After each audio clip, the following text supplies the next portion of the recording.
ಎಲ್ರಿಗೂ ನಮಸ್ಕಾರ. ಇದು ನನ್ನ ಮೊದಲನೇ ವ್ಲಾಗ್ ಅಂತಲೇ ಹೇಳ್ಬೋದು. ಸೊ ನನ್ನ ಹೆಸರು ಸುಮಾ ಅಂತ. ನಾನು ಬೆಂಗಳೂರಲ್ಲಿದ್ದೀನಿ. ನಾನು ಟೀಚರಾಗಿ ಕೆಲಸ ಮಾಡ್ತಾಯಿದ್ದೀನಿ, ಜೊತೆಗೆ ಹೌಸ್ ವೈಫ್. ಸೊ ಈ ವಿಡಿಯೋ ಬಂದು ನಾವು ಬೆಂಗಳೂರಿಂದ ಮೈಸೂರಿಗೆ 2 ವೀಲರಲ್ಲಿ ಹೋಗಿದ್ವಿ, ಎಸ್ಪೆಷಲಿ ಆ್ಯಕ್ಟಿವ್ ಹೊಂಡದಲ್ಲಿ ಹೋಗಿದ್ವಿ. ಸೊ ಒಂದು ಭಾನುವಾರ ಮೈಸೂರು ಚಾಮುಂಡಿ ಬೆಟ್ಟಕ್ಕೆ ಅಂತಲೇ ಹೋಗಿದ್ವಿ. ಆ್ಯಕ್ಚುಲಿ ಚಾಮುಂಡಿ ಬೆಟ್ಟಕ್ಕಲ್ಲ, ಒಂದು ಫಂಕ್ಷನ್ಗೆ ಅಂತ ಹೋದ್ವಿ. ಸೊ 2 ವೀಲರಲ್ಲಿ ಹೋದರೆ ಹೆಂಗಿರುತ್ತೆ ಅಂತ ಒಂದು ಎಕ್ಸ್ಪೀರಿಯೆನ್ಸ್ ಮಾಡೋದಕ್ಕೋಸ್ಕರ ಹೋಗಿದ್ವಿ. ನೋಡ್ತಾ ಇರ್ಬೋದು ನೀವು, ತುಂಬ ಚೆನ್ನಾಗಿತ್ತು. ತುಂಬ ಅಂದರೆ ತುಂಬ ರಶ್ ಇತ್ತು ಚಾಮುಂಡಿ ಬೆಟ್ಟ. ಎಸ್ಪೆಷಲಿ ನಾವು ಇಲ್ಲಿ ಮನೆ ಬಿಟ್ಟಾಗ ಬೆಳಗಿನ ಜಾವ 7:30. ಸೊ ಮೈಸೂರು ರೀಚ್ ಆಗೋಷ್ಟರಲ್ಲಿ 10 ಗಂಟೆ ಆಗಿಬಿಟ್ಟಿತ್ತು, ಅಷ್ಟು ಟ್ರಾಫಿಕ್ ಇತ್ತು. ಸೊ ಇದೆಲ್ಲ ಪೂರ್ತಿ ಚಾಮುಂಡಿ ಬೆಟ್ಟ ಹೋಗ್ತಾ ಇರೋದು ನಾವು. ಟ್ರಾಫಿಕ್ ಮುಗಿಸ್ಕೊಂಡು ನಾವು ಹೋದ್ವಿ ಮೈಸೂರಿಗೆ. ಮೈಸೂರು ಬೆಟ್ಟ ಹತ್ಕೊಂಡು ಕೂಡ ಹೋದ್ವಿ.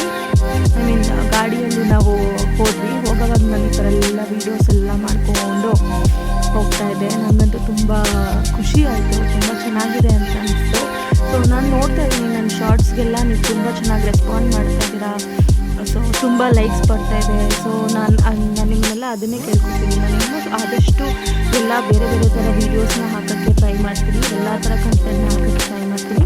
ಸೊ ನನ್ನ ವೀಡಿಯೋನ ನೋಡಿ ಸಬ್ಸ್ಕ್ರೈಬ್ ಮಾಡಿ ಅಂತ ನಾನು ಕೇಳ್ತಿದ್ದೀನಿ. ಹೋಗ್ತಾ ಚಾಮುಂಡಿ ಬೆಟ್ಟ ಹತ್ತಾ ನೋಡಿ, ಇಲ್ಲೆಲ್ಲ ತುಂಬ ಕಾರು, 2 ವೀಲರ್ ಎಲ್ಲ ಹೋಗ್ತಾಯಿತ್ತು.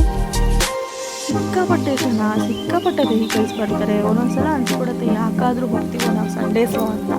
ಬಟ್ ಸ್ಟಿಲ್ ನಮ್ಗೆ ರಜಾ ಇರೋದೇ ಸಂಡೇಸ್ ಅಲ್ವಾ. ಹಾಗೆ ನೋಡಿ, ಇದು ದೇವಸ್ಥಾನದ ಹೊರಗಡೆಯಿಂದ ನಾನು ತೆಗೆದಿರೋ ವಿಡಿಯೋ. ಇದು ದೇವಸ್ಥಾನ ಎಲ್ಲ ಮುಗಿಸ್ಕೊಂಡು ದರ್ಶನ ಮುಗಿಸ್ಕೊಂಡು ಆಚೆ ಬಂದಾಗ ಮಳೆ ಬಂದ್ಬಿಟ್ಟಿತ್ತು, ತುಂಬ ಮಳೆ ಬಂದ್ಬಿಟ್ಟು ಒಂಥರ ಫಾಗ್ ಆಗಿಬಿಟ್ಟಿತ್ತು. ಎಷ್ಟು ಚೆನ್ನಾಗಿ ಕಾಣುತ್ತೆ ಫಾಗ್ ಅಂತಂದರೆ. ಕೆಳಗಡೆ ಹೋದ್ಮೇಲೆ ನಮಗೆ ಗೊತ್ತಾಯಿತು ಬೆಟ್ಟದ ಮೇಲೆ ಮೋಡ ಹೋಗ್ತಾ ಇದೆ ಅಂತ ಗೊತ್ತಾಯಿತು. ತುಂಬ ಚೆನ್ನಾಗಿತ್ತು, ಮಳೆ ಬೇರೆ ಬರ್ತಿತ್ತು. ದೇವಸ್ಥಾನದ ಒಳಗಡೆ ನಾವು ಆಲ್ಮೋಸ್ಟ್ 3 hours ಹಾಕೊಂಡಿದ್ವಿ. ಇಲ್ಲಿ 30 rupees ಕೊಟ್ಬಿಟ್ಟು ಸ್ಪೆಷಲ್ ಇರುತ್ತಲ್ಲ, ಅದರಲ್ಲಿ ಹೋಗಿದ್ವಿ. ಬಟ್ ಸ್ಟಿಲ್ ಅದರಲ್ಲಿ ಹೋಗಿನೂ ತುಂಬ ಹೊತ್ತು ವೇಟ್ ಮಾಡಿದ್ವಿ. 12 ಗಂಟೆಗೆ ದರ್ಶನ ನಿಂತ್ಕೊಂಡಿದ್ದಕ್ಕೆ 3 ಗಂಟೆಗೆ ದರ್ಶನ ಆಯಿತು. ಕ್ಯೂ 12 ಗಂಟೆಗೆ ನಿಂತಿದ್ದಕ್ಕೆ 3 ಗಂಟೆ ಆಯಿತು. ಹೊರಗೆ ಬರೋಷ್ಟು ತುಂಬ ಮಳೆ ಬರ್ತಿತ್ತು. ಮಳೆ ನಿಂತ ಮೇಲೆ ಹೋಗೋಣ ಅಂತ ಹೊರಟ್ರೆ ಈ ಥರ ಫುಲ್ ಹಿಮ. ನಾನು ಸ್ಪೆಕ್ಸ್ ಹಾಕಿರೋದಕ್ಕೂ ಸ್ಪೆಕ್ಸ್ ಎಲ್ಲ ಫುಲ್ ಮಂಜು ಆಗ್ಬಿಟ್ಟಿತ್ತು. ಸೊ ಹಾಗೆ ಮೈಸೂರು ಬೆಟ್ಟ ಇಳಿಕೊಂಡು ಫಂಕ್ಷನ್ ಮುಗಿಸ್ಕೊಂಡು ವಾಪಸ್ ಮನೆಗೆ ಬಂದ್ವಿ. Thank you.